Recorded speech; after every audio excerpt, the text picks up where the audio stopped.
Kristen? Josh, thanks. To follow on Dan's question. Yes. Why haven't we heard from the president in over 2 months? Well, I think you've actually heard quite a bit from the president. Anybody that was on the bus tour heard from the president 3 or 4 times a day. And he certainly is talking to a number of reporters. He certainly talks to a number of reporters, all of which you've seen, which I think you actually probably aired on your broadcast. So, we didn't have a choice. We have no choice. So right, but you had an opportunity to broadcast those comments on your network.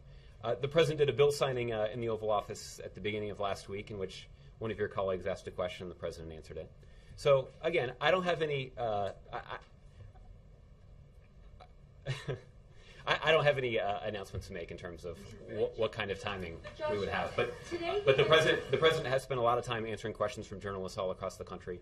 The president spent a lot of time talking publicly about the issues that he thinks are at stake in this election and are worthy of an important political debate about the future of the country. And that is something that he feels a responsibility to do. But Josh, today he was asked questions about what superhero he would want to be, what he thinks of the latest Carly Rae Jepsen song. I mean, doesn't he risk looking dismissive of some of these larger issues that have been discussed this week?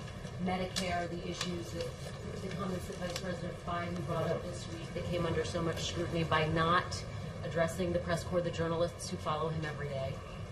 Again, anybody who has listened to what the president has said on the campaign trail, the president over the course of this week has done 3 and 4 events a day where he's talking about issues that he thinks are at the top of the political agenda that are so critical to the future of this country.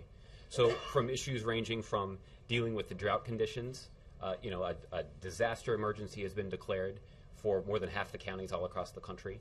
Congress has stood in the way. I should be precise about that. House Republicans have stood in the way of passing a bipartisan farm bill that was passed through the Senate that would offer additional tools for us to deal with the challenges of the drought. The president spent extensive time talking about the production tax credit. This is a tax credit that supports the growing wind industry in this country. As I pointed out earlier, the renewable energy production has doubled since President Obama took office. We're making important gains in this, but there are also jobs at stake. 37,000 jobs could be put at risk if the production tax credit is not extended. This is something that a lot of Democrats support. This is also something that a lot of Republicans support, but yet it's something that hasn't passed the Congress and is steadfastly opposed by the president's Republican opponent. These are the kinds of issues. These are the issues that the president has been talking about. This is what he spends his time talking about. He also spends his time talking to reporters from a wide range of outlets, and he does his best to answer those questions when they come up. I know you don't have an exact date, but will the president address the White House press corps within the next week, the next 2 weeks? Can you give us a rough? You want to plan your own schedule around it? I don't have any guidance to offer you now. But as the president did last week when he took a question from one of your colleagues in the Oval Office, I have no doubt that the president will continue to take questions from the august body of journalists that are gathered in this room.